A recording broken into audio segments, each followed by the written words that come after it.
کیا یہ ایک سلگتا ہوا اور دکھ بھرا سچ نہیں ہے جو اس معاشرے کے تقریباً ہر گھر میں پنپ رہا ہے؟ معذوری، لڑکا یا لڑکی جوانی کی حدود میں قدم رکھ چکے ہیں، صحت قابل رشک ہے، مگر گھر میں ایسے رہتے ہیں جیسے خصوصی افراد۔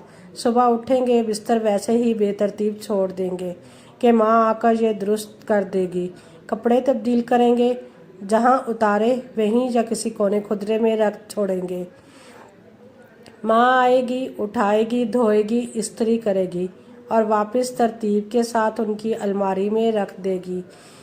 کھانا انہیں تیار ملنا چاہیے، کھانے سے پہلے یا کھانا کھا چکنے کے بعد ان کی کوئی ذمہ داری نہیں ہوتی، پلیٹیں اٹھانا یا گلاس واپس رکھ چھوڑنا بالکل بھی نہیں۔ ماں آئے گی اور وہی یہ سارے کام کرے گی۔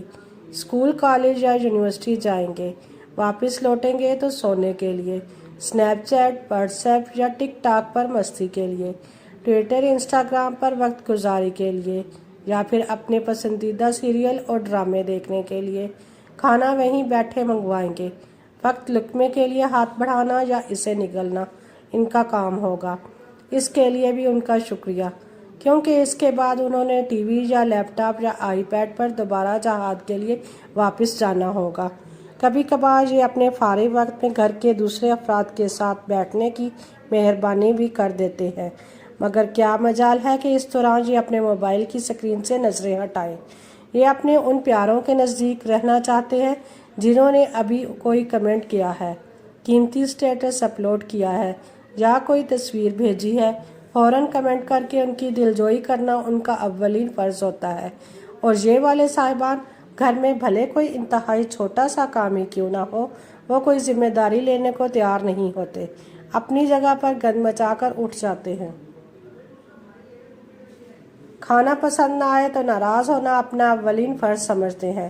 گھر میں کوئی قابل مرمت کام یا قابل تبدیل چیز دیکھ بھی لیں تو انجان بن کر گزر جاتے ہیں، کیونکہ یہ ذمہ داری تو باپ کی ہوتی ہے، صفائی ستھرائی یا ترتیب ماں کی ذمہ داری ہوتی ہے۔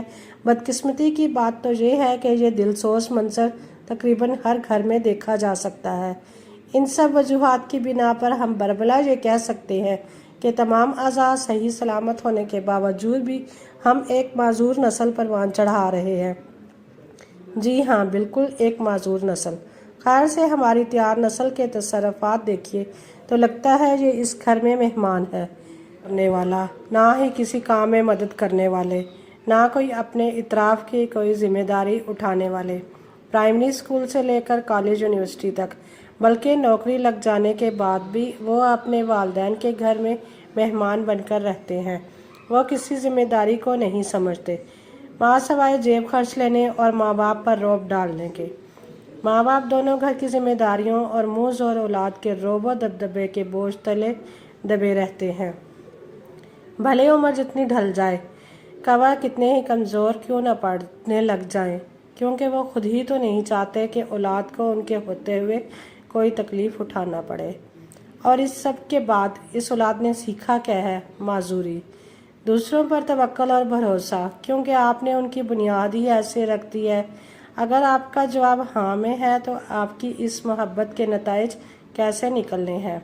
پیارے والدین اور سرپرست صاحبان، اپنے بیٹے یا بیٹی کو گھر میں کچھ ذمہ داریاں اٹھانے کی عادت ڈالیے، ان کی شخصیت کی تعمیر اور سماجی طور پر ان کو سرگرم کیجیے۔